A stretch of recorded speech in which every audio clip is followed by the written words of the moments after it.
দিচ্ছে ডানায় স্বপ্ন উড়িয়ে, কে এসে থমকে যায় এই নির্ঘুম শহরে, পথ দেখায় পথ আশারা করে ভিড়, কত গান কত গুঞ্জন অগোচরে বাঁধে নীড়, কে জানে কখন বদলে যায় প্রিয়জন সময়ের লেক ড্রাইভ লেনে, কে জানে সময়ের চেনা মানে বদলে যায় কখন এই লেক ড্রাইভ লেনে।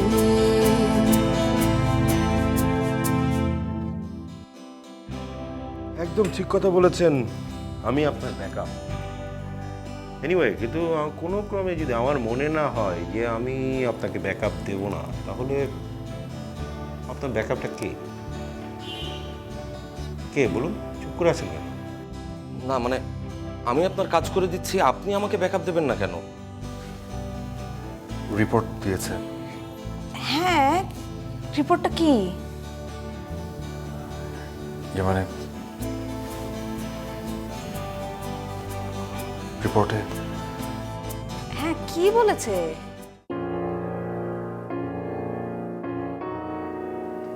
স্যার, আসসালামু আলাইকুম স্যার। আসুন আসুন আসুন আসুন, বসুন বসুন। স্যার ভালো আছেন? ভালো।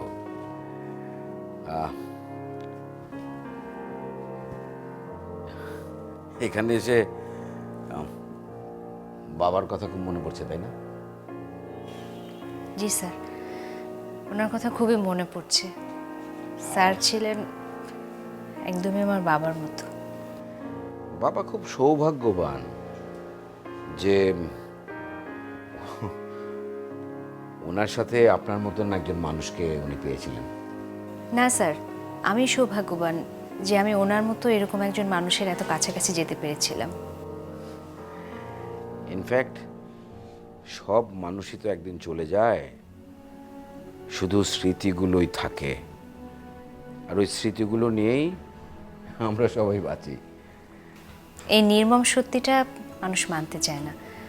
আমরা আমাদের কাছের মানুষজনদের সাথে সবসময় খারাপ ব্যবহার করে যাই। রানী, পেছনে যা হয়েছে সব কিছু ভুলে যান।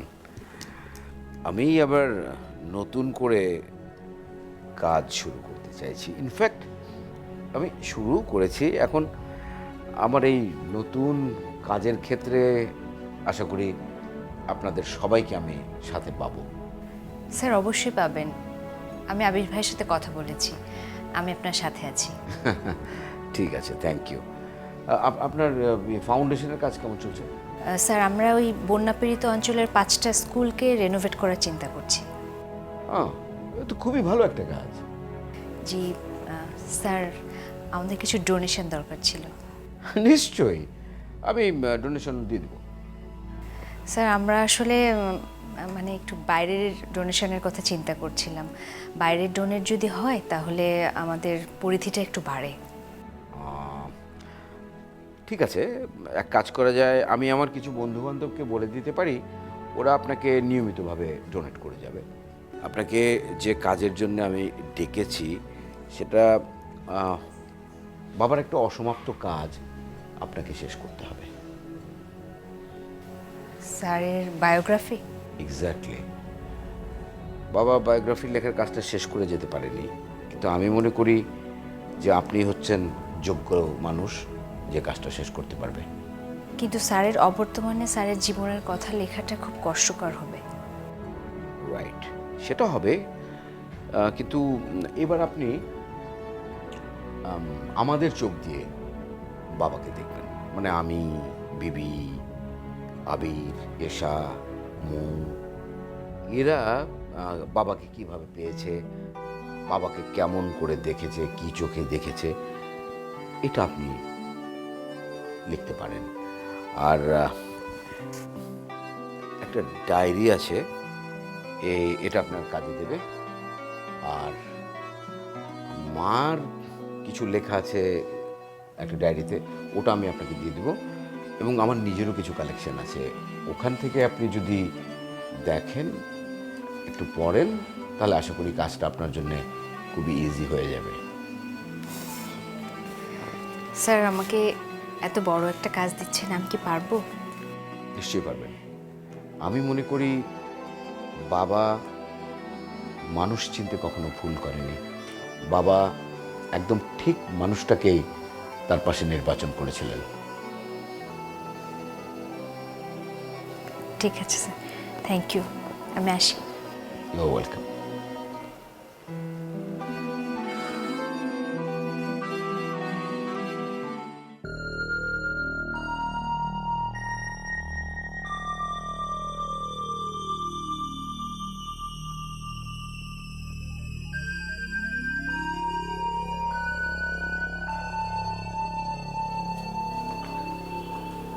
চা। Thank you.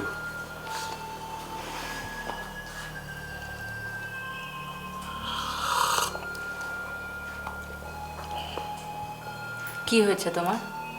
হুম?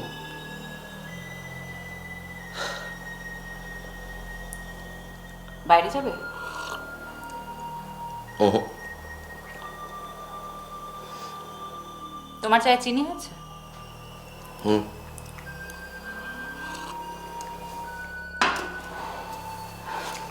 যেখানে তুমি 1 কাপ চায়ে 3 চামচ চিনি খাও, সেখানে তুমি বিনা চিনিতে বলছো তোমার চা মিষ্টি হয়েছে। বেশ তো, তা তোমার মুখে কি এমন পড়েছে যেটার জন্য তোমার মুখে এত মিষ্টি লাগছে, জানতে পারি?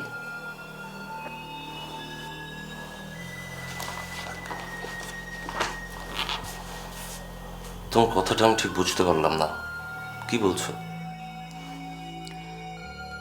ভান করো না শেখর, ভান করা আমি একদমই পছন্দ করি না। আমি কোনো ভান করছি না তো। তুমি কি ভাবো আমি কিছুই বুঝতে পারছি না? তুমি তো খামোখা ঝগড়া করার চেষ্টা করছো। তোমার কি ধারণা আমি কিছুই জানি না? কি জানো তুমি?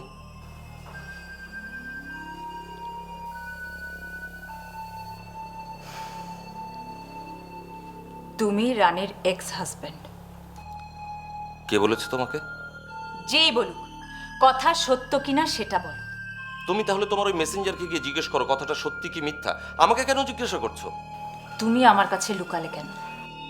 আমি জানতাম না যে রানী ওই অফিসেই চাকরি করে। আমি তোমাকে এই লুকোনোর কথা জিজ্ঞেস করিনি। তুমি যে বিয়ে করেছিলে সেটা আমার কাছে লুকালে কেন? তোমাকে সব সত্যি কথা বলতে হবে এমন তো কোনো চুক্তি করিনি আমি। হ্যাঁ, ঠিকই বলেছ। আমি তোমার কে? Stop nonsense. হিন্দি ফিল্মের নায়িকাদের মতো ডায়লগ দিও না তো। তোমার কাছে তো সব ডায়লগ বাজিই মনে হয়। তা জামশেদ ভাই কি সমাধান দিয়েছে তোমাকে? রানীর কাছে ফিরে যেতে বলেছে। তুমি কি বলেছ? যাবে? একসঙ্গে কাজ করলে টুডে টুমোরো তো ধরা পড়তেই হবে। তার চাইতে আগে ভাগেই চলে যাওয়া ভালো না?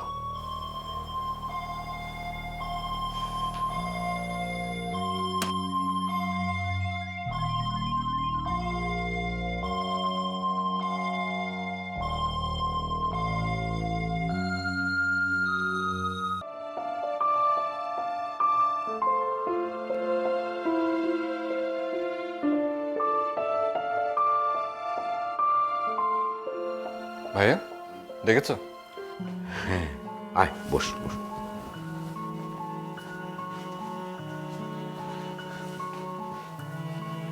রানী এসেছিল। ও হ্যাঁ, আমি আমি ওকে কাল আসতে বলেছিলাম। বাবার বায়োগ্রাফিটা ওকে লিখতে বলেছি। বায়োগ্রাফি? কিন্তু ভাইয়া ওটা এখন কি করে সম্ভব?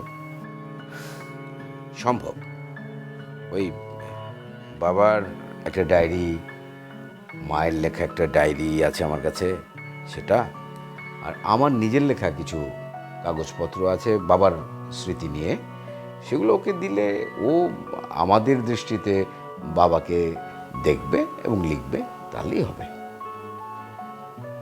বাহ, তাহলে তো খুবই ভালো হয়।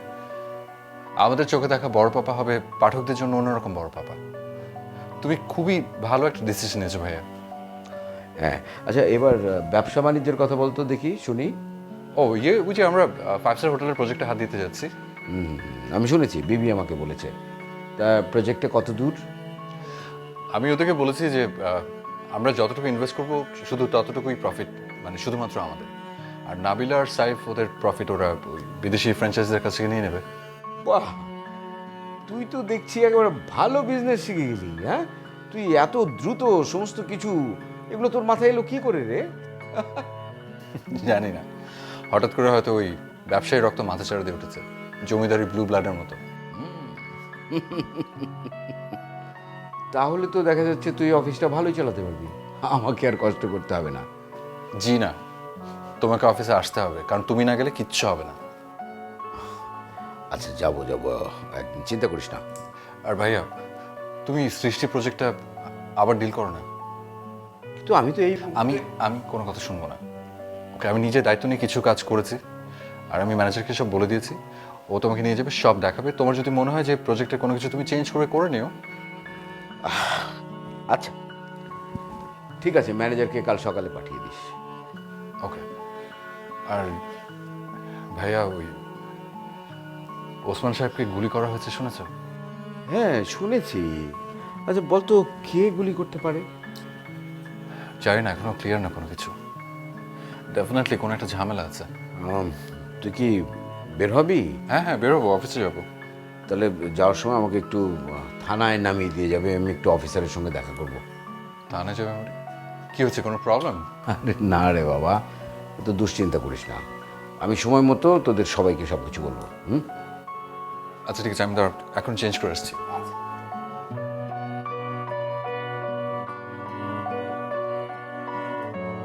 জায়েদ স্যারের তো বিশাল পরিবর্তন। আমি ভাবতেই পারছি না যে এত অল্প সময়ের মধ্যে একটা মানুষ কিভাবে এত পরিবর্তিত হতে পারে। আপনি একা অবাক হচ্ছেন? আমরা বাসার সবাই মিলে অবাক হচ্ছি। যতই জায়েদকে দেখছি ততই আমরা অবাক হয়ে যাচ্ছি যে এত তাড়াতাড়ি এত পরিবর্তন। ও মাই গড। সেই ভাবে আপনি আর অফিসে যাবেন না? অফিসে তো আপনি আছে, নাবির আছে, আমি যে কি করব।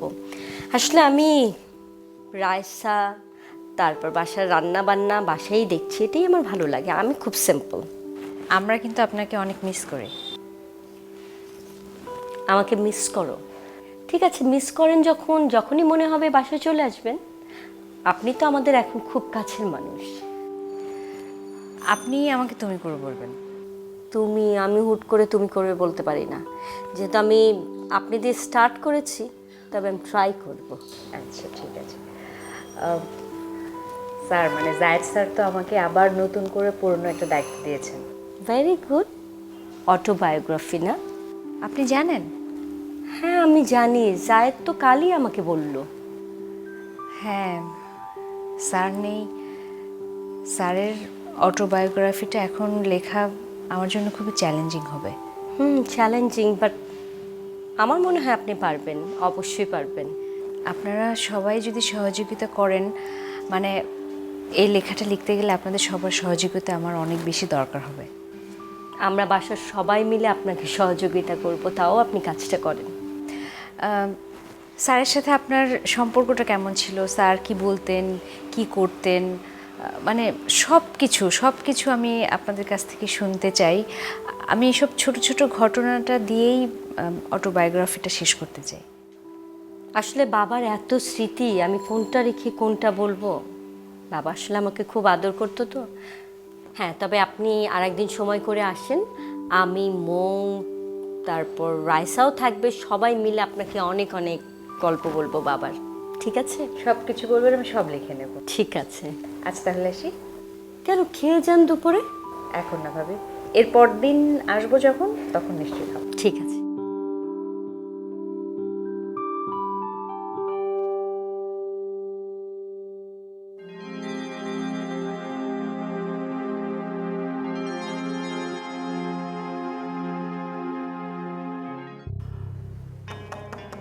আসতে পারি? ইসলাম যাচ্ছে, বাসুন বসুন। জি জি, কেমন আছেন? ভালো? জি ভালো। কিছু খাবেন? না না, থ্যাংক ইউ ভেরি মাচ।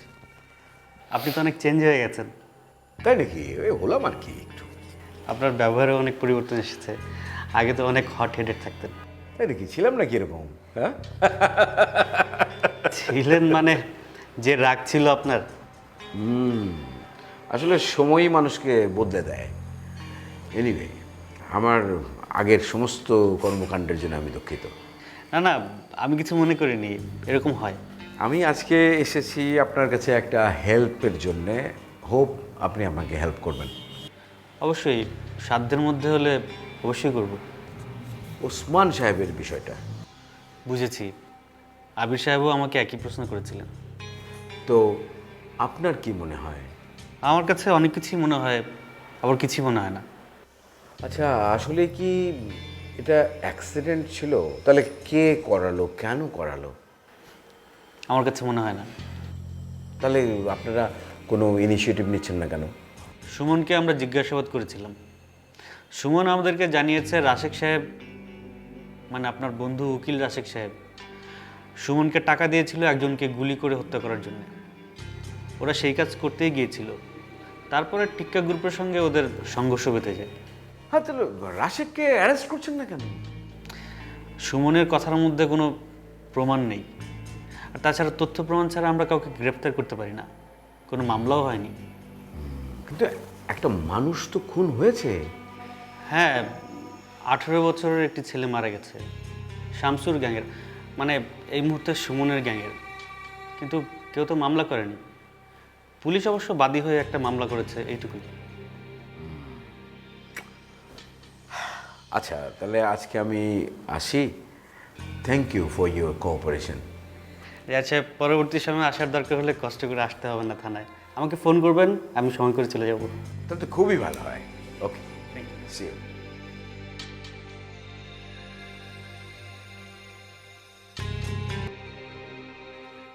এ তুই কি বলছিস রাসেল?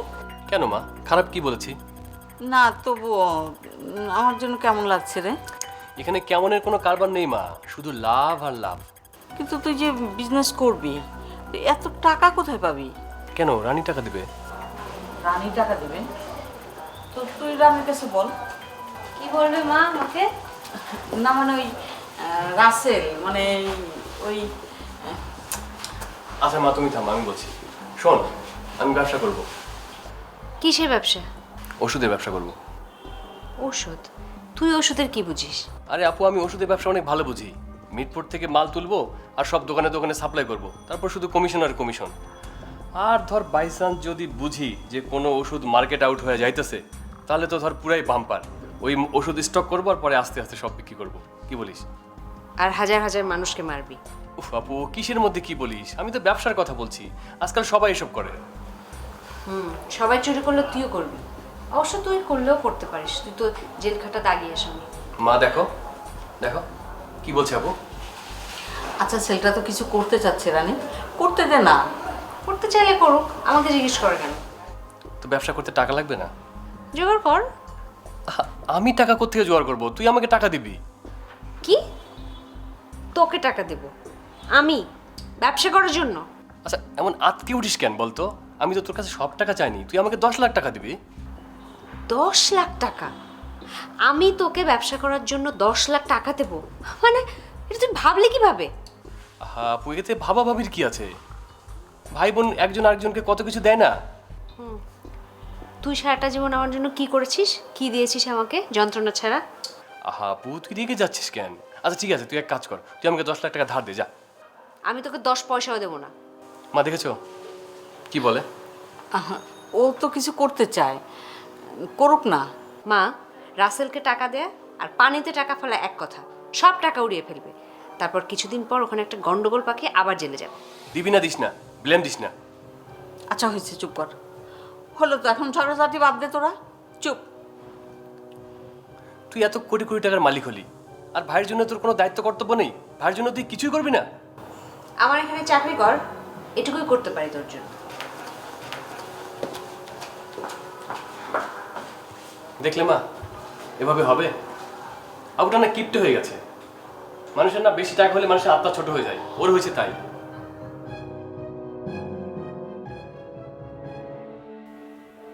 তোমার কোনো আপত্তি রেবেকা? না মানে ভাইয়া, আমার খুবই কষ্ট হচ্ছে সহ্য করতে। কেন তোমার সহ্য করতে কষ্ট হচ্ছে কেন? আমি আসলে আপনাকে বোঝাতে পারবো না ভাইয়া। রেবেকা, আমাকে কি তোমার কচি খোকা মনে হয় যে আমি কিছুই বুঝতে পারি না? আমাকে যদি তুমি বুঝিয়ে বলো তাহলে নিশ্চয়ই আমি বুঝতে পারবো। ভাইয়া, রানীর ওখানে না গেলে কি হয় না?